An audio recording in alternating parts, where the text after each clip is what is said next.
What's up guys, Specstar here today with my week 3 battle for Clash of Kings, and my laptop has been giving me problems. I said I would not record this, but I have discovered that I am a masochist and a glutton for punishment, so here I am recording my week 3 battle. Been a little bit since I done the game, but I decided I was just gonna try to get all the games done, so we'll see how that works. Maybe I'll get a brain tumor, maybe I'll get all the games up, maybe both. You guys will see. So this week I am facing the Triumphants and my girl Mews, who's actually filling in for John, who was too busy with school to be able to play the game. And Mews has got a team here consisting of Mega Aerodactyl, Clefable, Escavalier, Rotom Heat, Latios, and Obstagoon. Actually, fun fact, Mews did make the logo that I use in almost all of my leagues and very much love, so this is an interesting game. I did not mean to mess with the screen there, but you guys are going to have to deal with that because I'm not re-recording this because I don't want to take any more chances with my laptop freezing than I have to, so we're going to roll with it. So here is my team, which I'm going to switch over to. Starting off here, I've got my Dragapult, and I'm running sub 3 attack. So it's largely a filler move here, and I'm running it because I don't need anything else, and I could potentially sub on a Rotom or Latios, which would alleviate me from having to make some kind of prediction, which I might have to, particularly with darts hitting everything else and Steel Wing hitting Clef. So if I sub up, I'm pretty free to 2-KO the thing with Steel Wing, which would take away any dart switch-ins. So that's a set there. Fire Blast for the Escavalier, and Speed is for in case anything wanted to creep my Thundurus. It's only a little bit more than I had to put in for Latios anyway. Next up here, I've got my Gardevoir.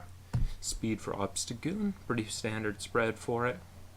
Hyper Voice, Psyshock, Mystical Fire, and Taunt. Mystical Fire covers the Escavalier.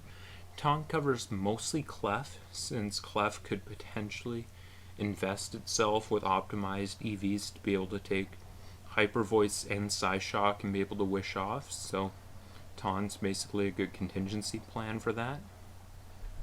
Next up here I've got my Ferrothorn, which is on paper my best defensive answer to best if not only defensive answer to Obstagoon, which is a monster, absolute monster. With Helmet, Barbs, and then Flame Orb, the thing takes a ton of damage anytime it attacks, so that's pretty nice.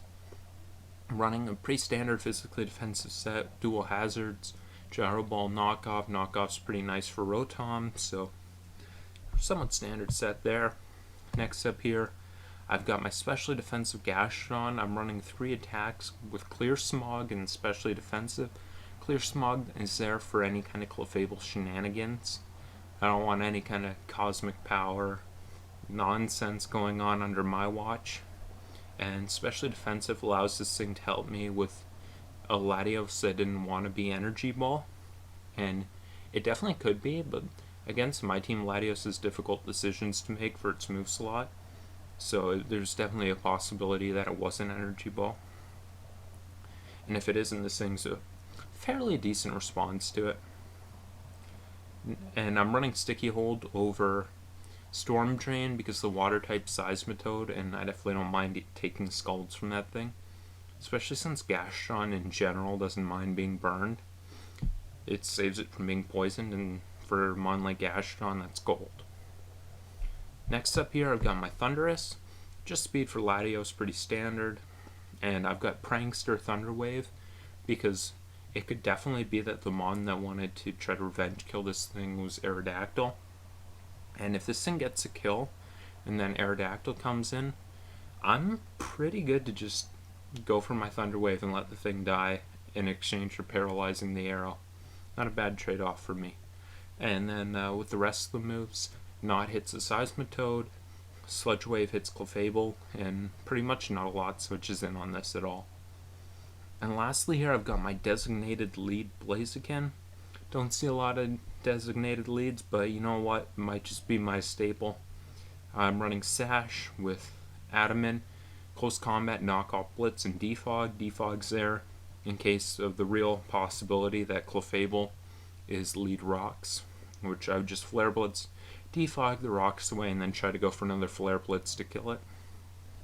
And this thing just, it puts me in a good position to get a 6-5 start, which if ever you can kind of trade a Mon for a Mon early and it's a Mon you know that you're willing to lose and they have to make a tough decision, well, that puts you in a pretty good spot. So I'm definitely good to do that. So let me switch on over to the replay here. And yeah, let's get this show on the road. So she leads off with Rotom. I'm going to lead off with my Blaziken. And here I believe I'm just going to go right for my close combat. She actually goes for Toxic. Shows a little bit of speed, I believe. I don't know how much. I don't think... It definitely doesn't mean max, but it's got at least some speed. So that's good information here. And CC gets off a nice 70% here. And now I'm just safe to click knockoff because it covers everything that could happen pretty well. There's nothing that I think could realistically happen here where I'd say, damn, I wish I didn't go for knockoff here. And if she wanted to get really aggressive and volt in the Latios, it would cover that. So she does go for the volt here, and I click my knock. The Latios does come out, and I get 94% on that, which is very, very nice for me. The Blaziken goes down, but it has definitely done its job. I then bring in Thundurus. There is not a very great switch-in on it. Escavalier comes in, I Thunderbolt it as it comes in. I get good damage, and there's basically nothing Escavalier can do to Thundurus that's really that bad. So I'm just going to Thunderbolt again, get that damage off. She knocks off my boots, which is fine with me. I only need this thing to be able to come in on a rock switch in once. For the most part, with its health, that's all I really need to preserve. So I'll take that thing down.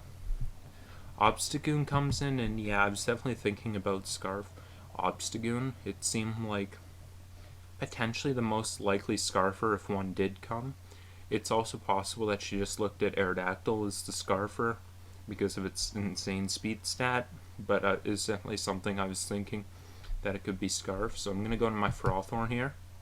She does go for knockoff, and that I'm going to see no Flame Orb here, which does in a large part confirm that idea that it might be Scarfed.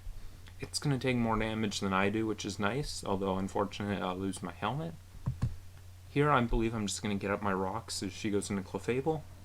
I'm going to switch out my Thundurus on the Clefable to try to put some pressure on.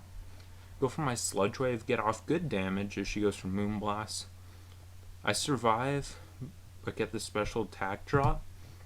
So here I'm actually just going to go for my Thunder Wave, because if I just kept attacking, the thing was going to be able to recover off, and there was no situation where I was going to remove those rocks, so Thundurus was never going to have value again. The only way for it to really do something good for me is if I paralyzed the Clefable and tried to either 1v1 it or put in the worst possible position that way. It gets fully paralyzed there, which is nice for me, although unfortunate in general. Next turn she is able to get the soft boiled off. I'm just going to keep clicking Sludge Wave until it gets parried. She does pull the switch into Obstagoon, not wanting to chance it, knowing how important Clefable is in this game, and it still, even paralyzed, is quite important. And here I'm going to do a little dumb move. I'm going to click Thunder Wave on a Mon that's Dark and Prankster, although I'm almost ready to guarantee that thing's Scarf, so it's not like there's a big impact, since I would have just been sacking this thing anyway. It takes me down, and then I go into my Ferrothorn here. She goes for Knock. I was actually surprised the thing stayed in. I went for Knock trying to hit the Rotom, but that thing's now in range of rocks, which is very nice.